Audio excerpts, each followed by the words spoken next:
क्यों मां गंगा ने अपनी ही संतानों की कर दी थी हत्या, जाने पौराणिक कथा।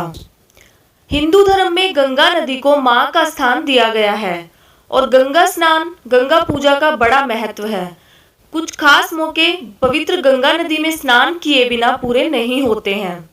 हिंदू धर्म शास्त्रों के अनुसार ज्येष्ठ महीने के शुक्ल पक्ष की 10वीं तिथि को गंगा नदी धरती पर अवतरित हुई थी। लिहाजा इस दिन गंगा दशहरे का पर्व मनाया जाता है। गंगा दशहरे से पहले एक पौराणिक कथा जानते हैं, जिसके अनुसार मां गंगा ने अपनी ही 7 संतानों की गंगा नदी में बहाकर हत्या कर दी थी। इतना ही नहीं, एक शर्त के कारण इन संतानों के पिता राजा शांतनु बेबस होकर यह सब देखते रहे और कुछ नहीं कर पाए। पौराणिक कथाओं के अनुसार राजा शांतनु को मां गंगा से प्रेम हो गया और उन्होंने विवाह की इच्छा जताई। मां गंगा ने विवाह के लिए एक शर्त रखी कि राजा शांतनु उन्हें कभी किसी के चीज के लिए रोकेंगे नहीं। वे हमेशा अपनी इच्छा के अनुसार रहेंगी, वरना वह राजा शांतनु को छोड़कर चली जाएंगी। गंगा जी के प्रेम में राजा शांतनु ने उनकी शर्त मान ली।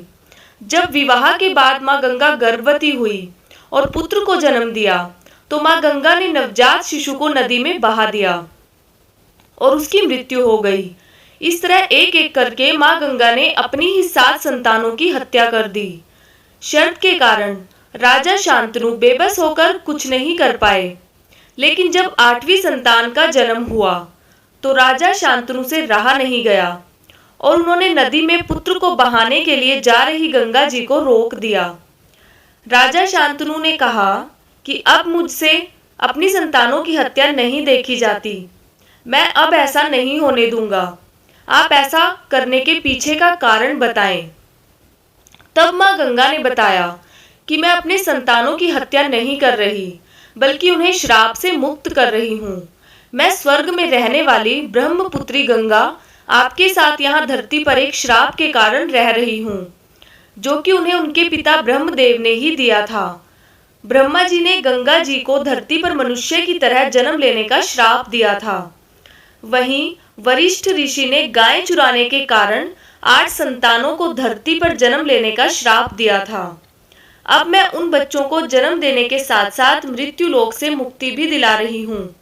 लेकिन जिस संतान को आपने बचा लिया है, अब उसे धरती पर रहकर श्राप भोगना पड़ेगा।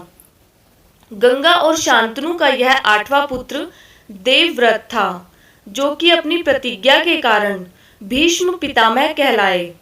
सभी जानते हैं कि भीष्म पितामह को अपने जीवन काल में कोई सांसारिक सुख नहीं मिला, उल्टे उन्हें जीवन भर और आखिरी सांस तक कई कष्ट उठाने पड़े। दोस्तों, जानकारी अच्छी लगी हो तो कृपया चैनल को सब्सक्राइब करें, लाइक एंड शेयर करें। धन्यवाद। राधे राधे।